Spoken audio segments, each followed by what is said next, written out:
तो नाज़रीन आपको बता दें कि ये खबर सोपोर से है, जहां पे आईडी को डिफ्यूज किया गया है। और अगली खबर का रुख करते हैं। एसआई घोटाले के बाद अब फायर एंड इमरजेंसी महकमे में तकर्रुरी के अमल में बेज़ाब्तगी का मामला मंजर-ए-आम पर आया है।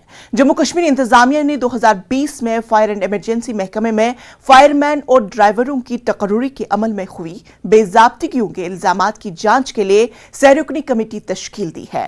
इसके लिए नोटिफिकेशन जारी किया गया है। नोटिफिकेशन के मुताबिक फाइनेंशियल कमिश्नर होम डिपार्टमेंट को कमेटी का चेयरमैन मुकर्रर किया गया है। यह कमेटी 1 महीने के अंदर अपनी रिपोर्ट सौंपेगी।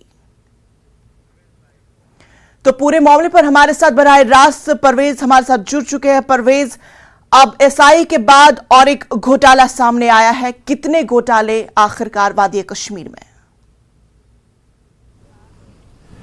बिल्कुल इंशा, घोटालों पे घोटाले और स्कैम्स पे स्कैम्स यहाँ कश्मीर में सामने आ रहे हैं। अगर हम बात करें, पहले एसआई स्कैम सामने आया, फिर अकाउंट्स असिस्टेंट्स का स्कैम सामने आया, फिर बिरयानी स्कैम भी एक बीच में सामने आया, और अब ये फायर एंड इमरजेंसी जो सर्विस है उसके ड्राइवर्स और फायरमैन्स का स्कैम जो है वो अब सामने आया है। हालांकि ये स्कैम जो है ये बहुत पुराना है, 2020 में इसकी रिक्रूटमेंट हुई थी, और बताया जाता है कि बहुत ज्यादा बेज़ाब्तगियां जो हैं वो इस रिक्रूटमेंट के दौरान पाई गई हैं। जो हमारे जराए के हवाले से पता चला है कि श्रीनगर बड़गाम के बीचों बीच जो है ये पेपर्स जो इस एग्जाम के हुए थे वो लीक कर दिए गए थे और वो कैंडिडेट्स को दिए गए थे, और उनको हाउस बोट में रखा गया था, और हाउस बोट में वो इन एग्जाम्स की तैयारियां कर रहे थे। जहां तक एग्जाम्स कंडक्ट करने का सवाल है, जो सेंटर्स पे बताया जाता है कि जो फायर एंड इमरजेंसी के जो एम्प्लॉइज हैं वो, और जो रिक्रूटिंग एजेंसी हैं जहां जो कि यहाँ पे जेकेएसएसबी का जिक्र सामने आता है, तो दोनों की मिली भगत से बताया जाता है कि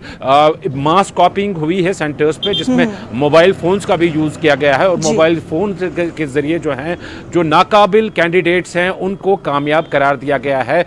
काफी टाइम से, तकरीबन 2 साल से जो जेन्युइन एस्पायरेंट्स थे फायर एंड इमरजेंसी सर्विसेज के, वो ये मांग कर रहे थे कि इसमें प्रोब होना चाहिए, क्योंकि ये बहुत एक बड़ा स्कैम है, क्योंकि जो काबिल बच्चे हैं, जो डिजर्व करते थे बच्चे, वो रह गए हैं इस रिक्रूटमेंट में, और जो बेज़ाब्तगियों से सामने आए हैं उनको जॉब्स प्रोवाइड की जा रही हैं। तो काफ़ी टाइम से ये डिमांड चल रही थी कि इसका एक प्रोब होना चाहिए।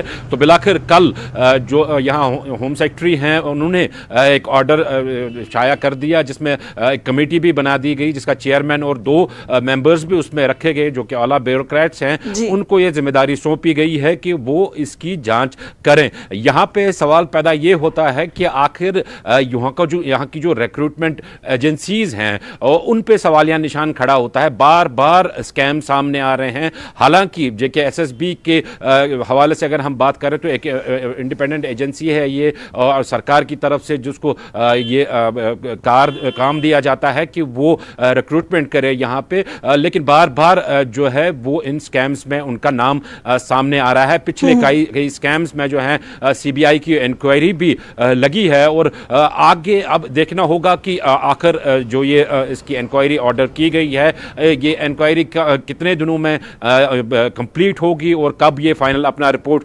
सबमिट करेगी, क्योंकि यहाँ ये बात जानना जरूरी है कि 2017 में जो हाई कोर्ट है उन्होंने भी जब इस रिक्रूटमेंट पॉलिसीज में बेज़ाब्तगियां पाई, तो उन्होंने भी जो यहाँ पे होम सेक्रेटरी हैं उस टाइम के थे, उनको ये आदेश दिए थे कि इस जो रिक्रूटमेंट स्कैम का है इसका जायजा लिया जाए और इसकी इन्वेस्टिगेशन की जाए।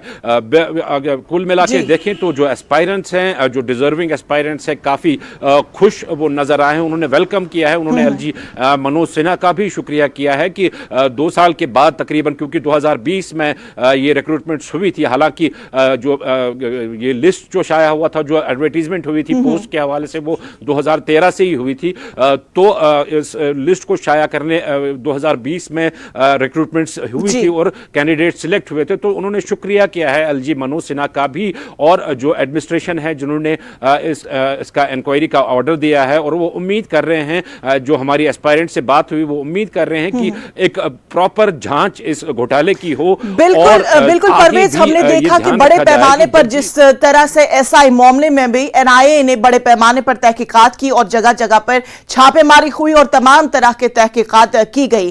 तो इस मामले में भी क्या एनआईए का कोई अमल दखल का इम्कान है? इंशा फिलहाल तो ये जो कमेटी बनाई गई है, फिलहाल इनको ये चार्ज सौंपा गया है कि वो इस मामले की इन्वेस्टिगेशन करें।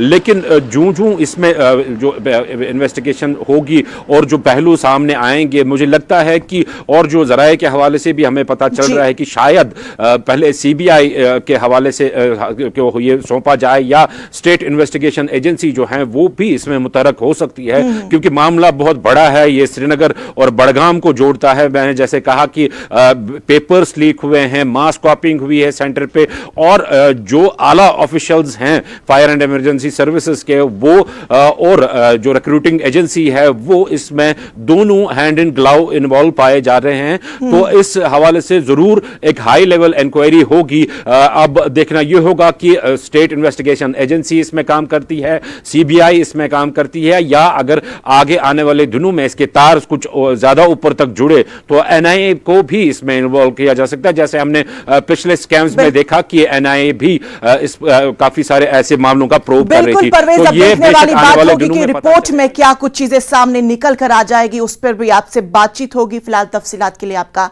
शुक्रिया।